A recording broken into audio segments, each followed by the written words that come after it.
నమస్కారం four sides news కు స్వాగతం నేను విజయ్ శంకర్ అది దేశంలోనే అతి పురాతన ఆలయాల్లో ఒకటి ఆ ఆలయం గర్భగుడిలో ఉన్న లింగంపై సూర్యరశ్మితో సంబంధం లేకుండా స్తంభాకారంలో ఎల్లప్పుడూ ఒక నీడ పడుతుంది ఆ ఆలయం ఎక్కడుంది ఆ మిస్టరీ వెనుకున్న కథేంటో ఇప్పుడు చూద్దాం నల్గొండ జిల్లాలోని ఛాయా సోమేశ్వర ఆలయం అతి పురాతనమైన దేవాలయాల్లో ఒకటి. నల్గొండ పట్టణానికి 4 కిలోమీటర్ల దూరంలోని పాన్గల్ గ్రామంలో ఉన్న ఆ దేవాలయం గర్భగుడిలో ఉన్న లింగంపై గర్భగుడి ముందున్న స్తంభాల నీడ పడటం మిస్టరీగా మారింది. నల్గొండ జిల్లా శ్రీ పానగల్లు ప్రాచీన దేవస్థానం అంటేనే ఒక నల్గొండలో ఇష్టాజిక టెంపుల్ అంటేనే ఒక ఛాయా సోమేశ్వర స్వామి దేవస్థానం అండి. ఇది ప్రాచీన దేవస్థానము. తెలంగాణలో అద్భుత గుడి అంటేనే ఒక ఛాయా సోమేశ్వర స్వామి మనం చెప్పుకోవచ్చు. ఎందుకంటే ఇది పానగల్లు ఒక రాజధాని చేసుకొని కాకతీయుల సామంతులు కొందూరు చోళులు ఈ దేవాలయాన్ని నిర్మాణం కూడా చేసుకోవడం జరిగినది. ఈ దేవాలయం వచ్చేసి దాదాపు 1050 సంవత్సరాలండి. 11వ శతాబ్దం నాటిది కాకతీయుల సామంతులు కొందూరు చోళులు దేవాలయాన్ని కూడా నిర్మాణం చేయడం జరిగినది. 10వ శతాబ్దంలో కందూరు చోడులు పానగల్లును రాజధానిగా చేసుకొని నల్గొండ, ఖమ్మం, మహబూబ్ నగర్ జిల్లాలను పాలించారు. వారు తమ ఆరాధ్య దైవమైన పరమేశ్వరునికి నిర్మించిన ఆలయాల్లో ఇది ఒకటి. సమీపంలోని వీరి కోట తాలూకు శిథిలాలు కూడా ఉన్నాయి. తెలంగాణ రాష్ట్రంలోనే పురాతనమైన దేవాలయాల్లో ఒకటైన పానగల్లోని ఛాయా సోమేశ్వర ఆలయంలో ఒకటి పేరు ప్రఖ్యాతులు పొందిన దేవాలయం. నేటికి కూడా ఇప్పటికీ శ్వేతనాగ్ అనేది కాపలుగా ఉంటుందనేది భక్తుల యొక్క నమ్మకం. భక్తుల గిట దర్శనం ఇస్తుందనేది భక్తులు స్వయంగా చెప్తున్న పరిస్థితి. అలాంటి దేవాలయం చరిత్ర ఏంది, అసలు ఔరంగజేబు దేవాలయం మొత్తం దర్శనం చేసినా కానీ గర్భగుడిని దర్శనం చేయలేకపోయాడు. దానికి శ్వేతనాగే కారణం అంటున్నారు భక్తులు, ఇక్కడ ఉన్న పురోహితులు. దీనిపైన ప్రత్యేక కథనం మీకోసం ఫోర్ సైడ్లో. ఇక్కడ లభించిన శాసనాల ప్రకారం ఈ ఆలయ అభివృద్ధికి కాకతీయ ప్రభువులు కూడా కృషి చేశారని తెలుస్తోంది. తర్వాత వచ్చిన రాజవంశాలు కూడా తమ వంతు సేవలు, కైంకర్యాలు సమర్పించుకున్నారు.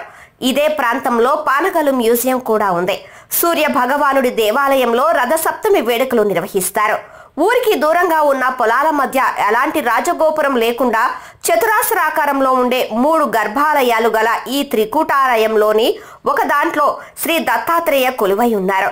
మరొకటి ఖాళీగా ఉంది. తూర్పు ముఖంగా లోతుగా ఉన్న 3వ గర్భాలయంలో మూల విరాట్ శ్రీ సోమేశ్వర స్వామి దర్శనమిస్తారు. నిరంతరం నీడతో కప్పబడి ఉండటంతో స్వామిని ఛాయా సోమేశ్వరుడు అంటారు. ఇక్కడికి వస్తే బాగుంటుందండి, మంచిగా అనిపిస్తుంది. కోరిన కోరికలు కూడా నెరవేరుతాయి. స్వామివారి దగ్గరికి వస్తే కూడా మంచిగా మనశ్శాంతిగా అనిపిస్తుంది.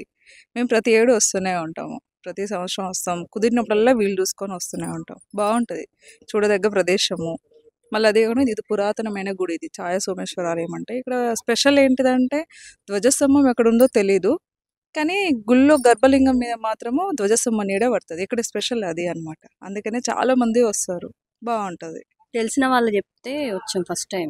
ఇంతకు ముందుకు వచ్చినా, ఇప్పుడు థర్డ్ టైం అనుకుంటా. మంచిగా అనిపిస్తుంది, ప్రశాంతంగా ఉంటది. కోనేరు కూడా బాగుంటది. మా పాపకు బాగా ఇష్టం ఇక్కడికి రావడం, అందుకే తీసుకొస్తాను. హౌసింగ్ బోర్డ్ నల్గొండ, అక్కడ నుంచి వస్తాం. మాది కోదాడ, ఇది సూర్యాపేట జిల్లా. కాకపోతే మేము ప్రస్తుతం బెంగళూరులో ఉన్నాం. ప్రస్తుతం బెంగళూరు నుంచి వచ్చాం. అయితే ఇది ఫస్ట్ టైం మేము రావడం. అంటే మేము 2 సంవత్సరాలు ఇక్కడే ఉన్నాం, కానీ ఎప్పుడు అంటే తెలియదు. ఇంకా మా బామ్మడి హైదరాబాద్ ఉంటాడు అనమాట, వాడు తీసుకొని వచ్చాడనమాట. ఇది అనుకోలేదు ఇలా ఉంటుందని చెప్పి. ఎందుకంటే ఎస్పెషల్లీ దీని పేరు ఛాయా సోమేశ్వర ఆలయం అని చూడగానే నాకు అర్థం కాలేదు. మేము మెటలర్జికల్ ఇంజనీరు, ఎలా ఇది షాడో వస్తుందా అని చెప్పి అయ్యగారిని అడిగి 2-3 టైమ్స్ అడిగి మరీ వేయించుకున్నాము. ఎలా వస్తుంది కనుక్కుందాం అని ఏదేదో చూస్తున్నాం అనమాట. టెక్నికల్ ఎలా పాసిబుల్, సైంటిఫికల్లీ అని చెప్పి. అయినా మాకేం తోచలేదు ఎలా వస్తుందో, కానీ చాలా అద్భుతంగా ఉంది. పూర్తిగా రాతి నిర్మాణంతో కూడిన ఆలయంలో చాళుక్యులు శైలి కొంత కనబడుతుంది. మండప స్తంభాలకు రామాయణ, భారత, శివలీల ఘట్టాలు చెక్కారు. ద్వారపాలకుల విగ్రహాలు, గర్భాలయ ద్వారం పైనున్న తోరణానికి చెక్కిన సూక్ష్మ రూప లతలు, పూలు, ఆలయం బయటి గోడలపై ఉన్న శిల్పాలు మనోహరంగా ఉంటాయి. ఈ ఆలయానికి శ్వేతనాగు కాపలాగా ఉంటుందని, ప్రతి మంగళవారం గుడి ఆవరణలో దర్శనమిస్తుందని భక్తులు చెబుతుంటారు. నా పేరు జానారెడ్డి అండి. నేను నల్గొండకి వచ్చి గత నియర్లీ 10 years అవుతుంది. సో మా మేడం ట్రాన్స్ఫర్ వల్ల ఇక్కడ వచ్చాము. ఎవ్రీ మంత్లో 1 టైం అయితే కంపల్సరీ విజిట్ చేస్తాము. ఇక ఫెస్టివల్స్ కంపల్సరీ శివరాత్రికి ఇక్కడ ఒక కళ్యాణం జరుగుతుంటుంది. ఆ కళ్యాణంకి మాత్రం కంపల్సరీ అవుతాము. శిలాతోరణం అని ఉంటుంది, అక్కడికి దానికి కూడా ఎంటర్ అంటే రెగ్యులర్గా వస్తూనే ఉంటాం ప్రతి సంవత్సరం. సో ఇక్కడ ఇంకా డెవలప్మెంట్ అంటే కొంచెం చాలా డెవలప్మెంట్ చేయాల్సి ఉంది. చాలా ప్రశాంతంగా ఉంటుందండి ఇక్కడికి వచ్చినాక. ప్రశాంతంగా అనేది ఇక ఒక్కొక్కరికి ఒక్కొక్క చెప్పదగలను. మేమైతే చాలా రెగ్యులర్గా వస్తాం. యాక్చువల్గా మేము శివభక్తులం.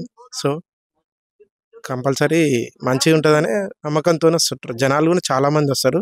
పూర్తిగా రాతి నిర్మాణంతో కూడిన ఆలయంలో చాళుక్యులు శైలి కొంత కనబడుతుంది. మండప స్తంభాలకు రామాయణ, భారత, శివలీల ఘట్టాలు చెక్కారు. ద్వారపాలక విగ్రహాలు, గర్భాలయ ద్వారం పైనున్న తోరణానికి చెక్కిన సూక్ష్మరూప లతలు, పూలు, ఆలయం బయటి గోడలపై ఉన్న శిల్పాలు మనోహరంగా ఉంటాయి. ఈ ఆలయానికి శ్వేతనాగు కాపలాగా ఉంటుందని, ప్రతి మంగళవారం గుడి ఆవరణలో దర్శనమిస్తుందని భక్తులు చెబుతున్నారు.